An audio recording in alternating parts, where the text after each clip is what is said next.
In this lesson, we're going to talk about the trim function.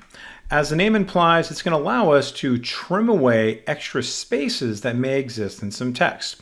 So sometimes when you're working with external databases, it may be added on, or it could even be added on manually by another user.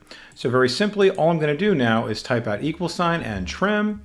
And you're going to see now all I have to do is add on the text cell that I would like to trim.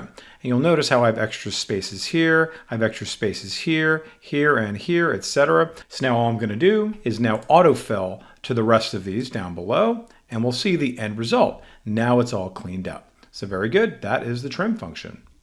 Are you happy with this training? Make sure to subscribe for more great content.